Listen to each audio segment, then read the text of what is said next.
We are on Southwest Morrison and Nadell Parkway. You see 8 police motorcycles here ready, and police are across the street underneath the Morrison Bridge, also assembled under there and in communication. Here it's about 11:15 a.m. and we are just about to proceed to Southwest Ankeny and Northwest Nadell Parkway for the Occupy Shut Down the Corporations Day. Mobile T here with JoeAnybody.com. We are on location. This looks to be the scene, as we have every media outlet in town practically here. Corporate media vans lined up on Southwest Ankeny Street. And we have a large group of people gathered already at 11:20, ready for the 11:30 rally and the 1 o'clock march.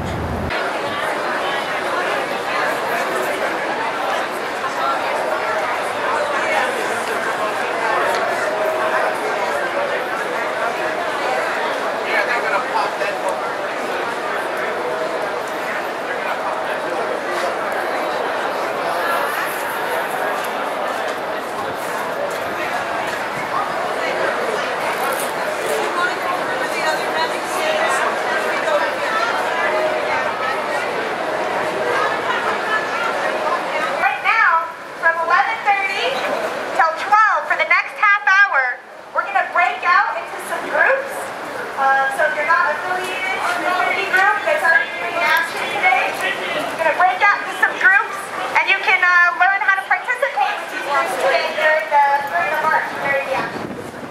So different options that you have for groups to break out into. Our music jam group, we've got buckets, pots and pans, we've got the We Are Oregon Drum Corps, and the affinity group Our School that are going to be leading the music jam. So if you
Thank you.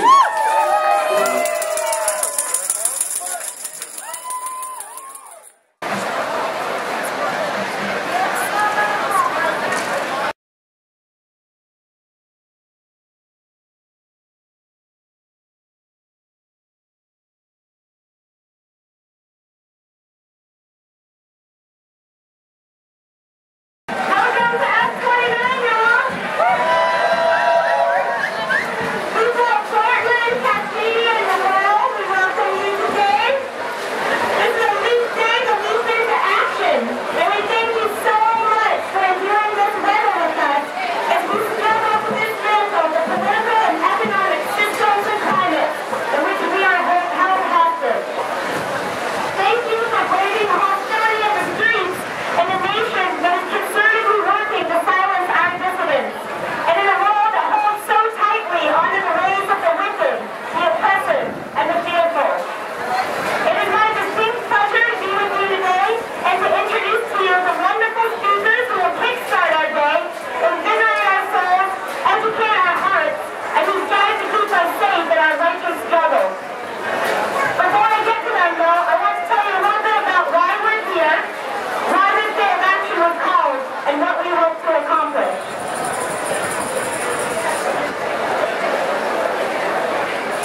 Oh, if you have a black car parked right over there, it's going to get towed in about 5 minutes if you don't move it. That's not why we're here, but it has to be said. Okay. We recognize that some of you may be here in the spirit of solidarity, but without a firm grasp of what ALEC is. And what it stands for is more than just letters. ALEC, the American Legislative Exchange Council, is the greatest elephant in the room of our democracy. For those of you familiar with the Occupy Wall Street movement, you know that the actions and occupations that ensued since its inception are a direct call to action of the 99% of us whose lives are unjustly dictated by the 1% of our population who control the greatest wealth, who wield the seemingly ultimate power over us and our destinies. As a movement, we seek to highlight and remedy the ways by which our government and economy are dictated by the wishes of the highly elite and grossly corrupt. The American Legislative Exchange Council serves as one of the most effective bodies of decision makers that rule tyrannically over our states. Much more than lobbyists, the members of ALEC are composed of the biggest corporations in America, like ExxonMobil, Bank of America, BP, Monsanto, Pfizer, and Walmart.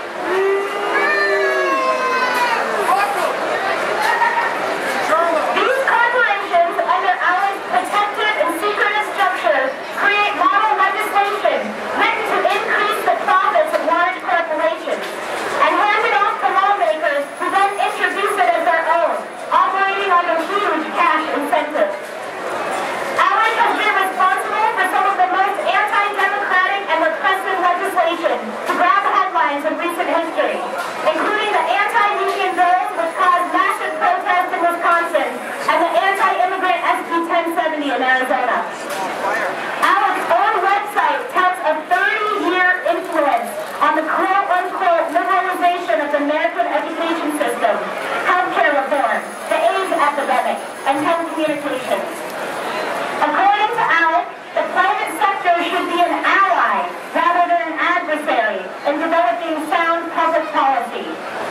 Also, according to ALEC, each year, close to 1,000 bills based at least in part on ALEC model legislation are introduced into the states. Of these, an average of 20% become law. With this rate of permeation and efficacy, ALEC's goals become clear.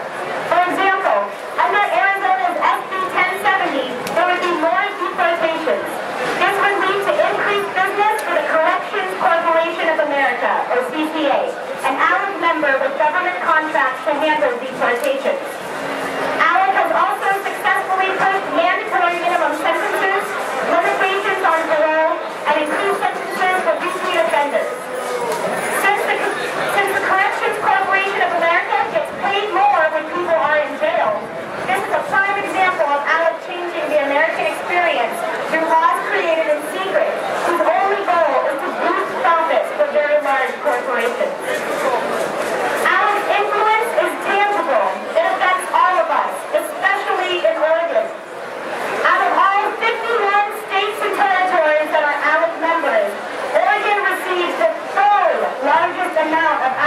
money behind Arizona and California.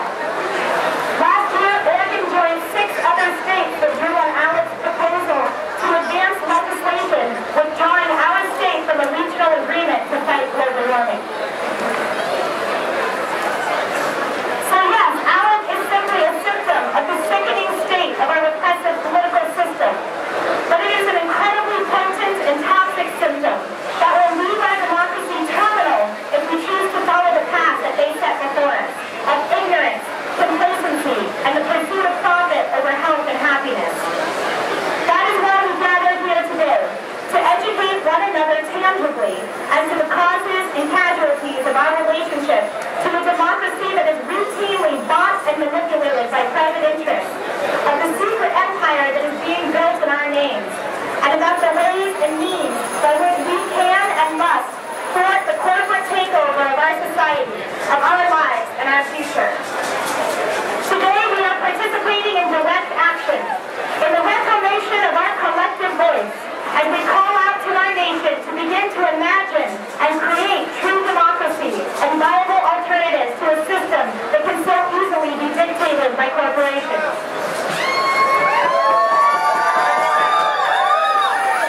The political theorist Gilbert Chesterton once wrote, "Merely having an open mind is nothing. The object of opening the mind, as of opening the mouth, is to shut it again on something solid." Today, we have our solid something in which to sink our teeth. ALEC and the corporations and legislators that participate in it and push devastating model legislation are our solid something. And as we dismantle their credibility through direct action, we seek to expose the inequities in our political and judicial systems. The philosopher and theorist Slavoj Žižek noted that we as protesters are oftentimes dismissed as dreamers for even asking these questions about power. But the true dreamers are those that believe that things can go on indefinitely the way they are, with only cosmetic changes. Today, as we rally and rise for true change, we reject the coffers of the American dream as they have been bought and sold to us, and instead we dream of what America can be when we work together.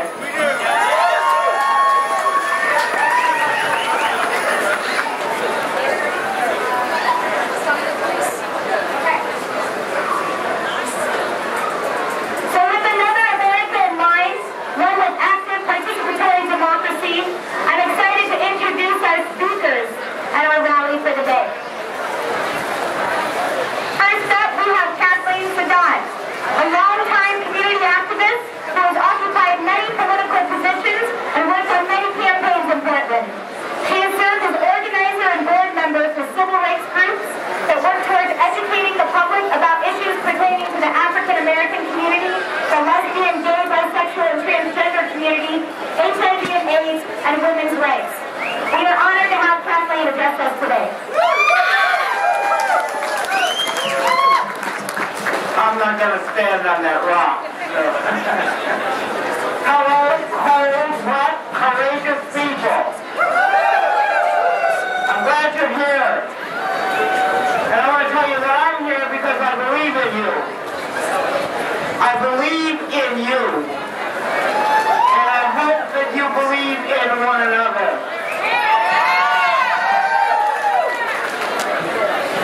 Being engaged in a non-violent rebuilding of society is what I see. I do not see a reclamation of the past, hidden under the illusion that everyone had a voice in society. You are building something new. You are cutting edge. You must give thought to what the past has been if you are going to build a better future. You are the ones to do it.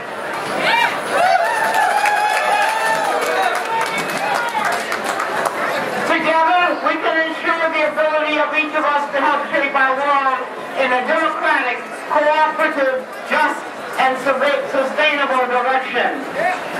We must agree that freedom is not divisible. Freedom is not divisible.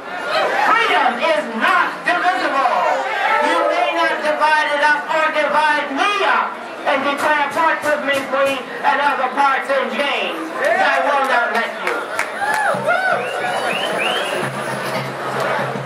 If we are to be effective, we must address the inequalities of race, class, gender, income, access to needed services, access to educational opportunities, employment, health care, and other unmet human needs, and we have to do it all at the same damn time. This is not a hierarchical agenda. It is dynamic. It is related.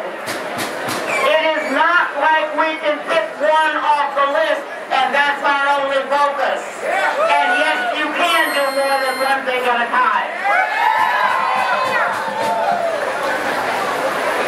We're calling for everyone who is seeking freedom and justice to join us in this day of action and to pledge support for building just the world I'm talking about. I need for you to tell me all the time that freedom is not divisible. That regardless of my color, background, age, sexual orientation, you will work as hard for my rights as a woman, as an African American, a lesbian, an older person, a working person, as you will for your own. Otherwise, it won't get done. First of all, are you ready to let go of ideas of privilege in your own ranks? Are you? Think about it. It's hard, because you don't even know you have it half the time. It's easy? Oh, it's hard, yes. Are we willing to listen to my Latino, Asian American, Indian, Mexican American, Haitian, African American, gay, lesbian, transgender brothers and sisters who've been fighting oppression for decades and centuries and hear our voices of leadership? Can you listen to the people who have been fighting in this struggle? Can you listen? Can you hear? Can you try to understand? And the animals! Today is another step on the way to redeveloping and refocusing our democracy. When we recreate our democracy, we will include all the voices I have mentioned. We will include the voices of the marginalized. We will include the voices of those who have been deprived of dignity. We will organize a society organized to meet human needs, to sustain life, and encourage the growth of Dr. Martin Luther King's beloved community. Thank you. Thank you, Kathleen Sadat. Thank you. Up next, we have some of the most lovable members of our community. They're cute, they're sassy, they're a force to be reckoned with. They are the Raging Grannies.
dying, can I just have a quick moment of silence, just a few seconds to kind of ground ourselves?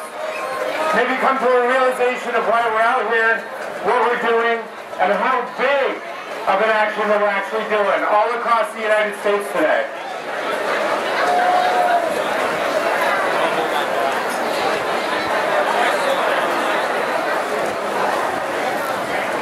Thank you. Okay, so for the march, it's going to begin. We're going to have a group of banners in the front. We ask that nobody goes in front of the banners. Behind the banners, we're going to have the drums. Alright, we ask that nobody goes in front of those. When we march, we're going to be marching peacefully. We're going to be marching slowly. We're going to be marching in an organized fashion. And we're doing this because we have a message. And we don't want that message to get lost. And that message is that the American Legislative Exchange Council has hijacked our democracy. We want that message to get out there. So for etiquette, we ask that everybody march at a slow pace, that you stay behind the drums, that you stay behind the banners, and that you really take in everything that is going on today. Remember that each one of us individually does not have the power of all of us collectively. We come from all different backgrounds. We're different races, we have different religious beliefs, you know? We have different political beliefs, but today we come together under a unifying message, you know? So let's be united in the way that we send this message. It's going to be a great day. We're going to have an opportunity to express ourselves, our feelings in regards to corporate personhood. My name is William Rodnott, and I'm a candidate for the Pacific Green Party for Congress because Congress needs to be corrected. Are you all fired up? Yeah! Are you all fired up? Yeah! Well, let's do this, and let's do it as the gentleman said, with respect, responsibility, accountability, productivity, and let us have some peace as we move down the street and let the community know that we are in solidarity.